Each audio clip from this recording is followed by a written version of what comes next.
All right, welcome back to our beginner English grammar explainer. Last time, we tackled the tricky world of countable and uncountable nouns, right? Well, today, we are moving on to something that is an absolute game changer for your fluency, personal pronouns.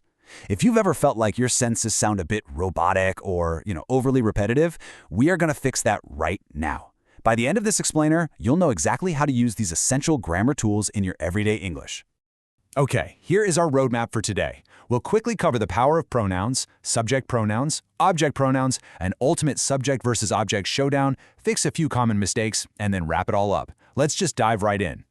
The power of pronouns. So let's start with a really common problem, repetition. Notice how replacing a repeated noun instantly makes a sentence sound smooth and native. Listen to this first example. Ollie is a student. Ollie studies English. Ollie likes football. It's exhausting, right? It sounds like a skipping record. But look at the second version.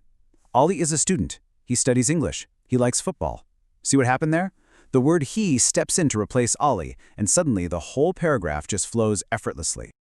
And that brings us to our crucial point. A personal pronoun is literally just a word that replaces a noun. Instead of repeating a person or thing's name over and over again, we use this specific grammatical tool as a sort of stunt double. It saves time, it saves breath, and honestly, it's just how natural conversations happen. Moving on to Section 2, Meet the Doers, or Subject Pronouns in Action. Subject pronouns are the doers of the action, and they always step up right before the verb. Here's your singular lineup. When you refer to yourself, you use I, like I am a teacher. When talking directly to someone, it's you, as in you are my friend. For one male, he is a doctor. One female, she is a nurse.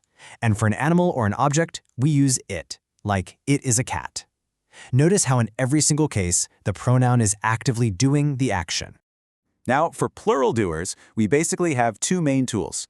We say we when we are including ourselves with others, like we are students, but when we're talking about two or more other people, animals or things, we use they. For example, they are my friends. Section 3. Meet the receivers. Object pronouns explained. If subjects are the active doers, object pronouns are the passive receivers. They wait patiently after the verb to receive the action. This table brilliantly illustrates that direct transformation. Every subject pronoun has a matching object form. I becomes me. You stays exactly the same. He transforms into him, and she turns into her. It also stays exactly the same. We turns into us, and they becomes them. You'll absolutely want to memorize these pairs because they are the absolute foundation of everyday English. Let's see them working in the real world. Notice how in every single example here, the object pronoun sits right after the verb. Sarah helped me. I am receiving the help. I know him. I saw her yesterday. The teacher gave us homework. We are the ones receiving that homework. And we invited them. They received the invitation. Section 4, the showdown. Subject versus object. It's time to put these two pronoun families head-to-head to see their differences in nearly identical contexts. Look closely at the placement here. In the first example, Allie is the doer.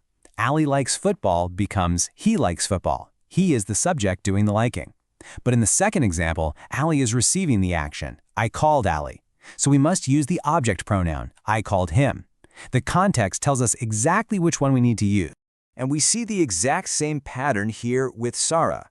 When Sarah is the active subject, Sarah is my friend becomes she is my friend. She is at the start. But when Sarah is receiving the visit, I visited Sarah, we have to swap to the receiver form. I visited her. Section 5, Interactive Practice and Fix the Mistakes. All right, it is time to test your skills on the training ground by fixing some very common errors. Take a look at this one. Me am a student. Now, you might hear this occasionally from absolute beginners, but honestly, it makes you sound a bit like a caveman. Because the pronoun is doing the action before the verb, we must use the subject pronoun I. It is always I am a student, never me am a student. Here is another incredibly common mistake. She likes he. Let's break that down for a second. She is the correct subject, right? She's doing the liking. But the male person is receiving the liking after the verb. Therefore, we have to swap that subject he for the object form him. The correct sentence is, she likes him. Okay, pop quiz time. Blank is my brother. Is the answer A, him, or B, he? I'll pause for just a beat so you can guess. Which pronoun belongs at the very start of this sentence to do the action? If you guessed he, fantastic job. Because the blank is before the verb is, we absolutely need a subject pronoun. He is my brother is the correct answer. Let's try one more. The teacher helped blank. Is it A, we, or B, us? Take a second for this one. Think about who is receiving the help from the teacher and where that blank is positioned. Spot on. The answer is B, us. The teacher is the subject doing the helping, and we are receiving it right there after the verb. Therefore, us is the object pronoun we need. The teacher helped us. Section 6, Summary and Next Steps.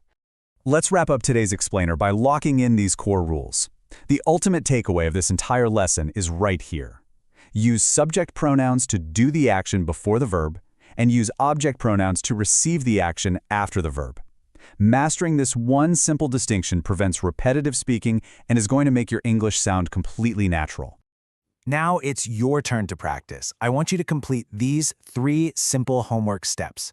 First, write 7 sentences using our 7 subject pronouns. Next, write 7 more sentences using our 7 object pronouns. And finally, share your answers in the comments below so I can review them and check your progress. You've mastered replacing nouns with subjects and objects today, but wait.